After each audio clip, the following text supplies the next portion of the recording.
आप देख रहे हैं एनएमटी न्यूज और आपको रखे सबसे आगे।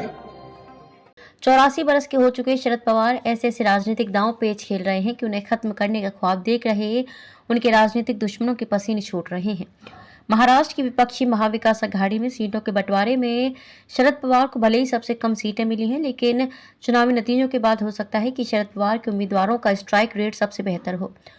गुरुवार को शरद पवार ने माढ़ा लोकसभा सीट पर बीजेपी में सेंध लगा दी। बीजेपी के नेता धैर्यशील मोहिते पाटिल को बीजेपी से तोड़कर शरद पवार न सिर्फ अपने साथ ले आए, बल्कि उन्हें बीजेपी के अधिकृत उम्मीदवार रंजीत सिंह नाइक निम्बालकर के खिलाफ लोकसभा की उम्मीदवारी भी देने जा रहे हैं। इस दांव का असर बारामती, सातारा, सोलापुर पर भी पड़ेगा। माढ़ा सीट पर बीजेपी ने जब से रंजीत सिंह नाइक निम्बालकर को अपना उम्मीदवार घोषित किया है, तब से विवाद बढ़ गया है।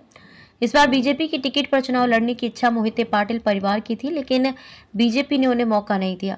इसके बाद मोहिते पाटिल परिवार बीजेपी के नेताओं से उम्मीदवार बदलने की बार बार अपील करने लगे। देवेंद्र फडणवीस ने किया हस्तक्षेप। उप मुख्यमंत्री देवेंद्र फडणवीस ने मोहिते पाटिल परिवार के सदस्य बीजेपी विधायक रंजीत मोहिते पाटिल की मार्फत मध्यस्थता की कोशिश की, लेकिन कोई फायदा नहीं हुआ।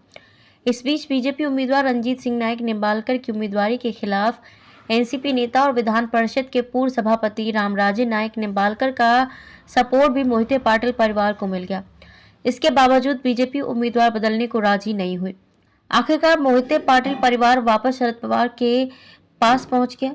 शरद पवार ने गुरुवार को घोषणा की कि 14 अप्रैल को धैर्यशील मोहिते पाटिल एनसीपी में शामिल होंगे और 16 तारीख को अपनी उम्मीदवारी दाखिल करेंगे।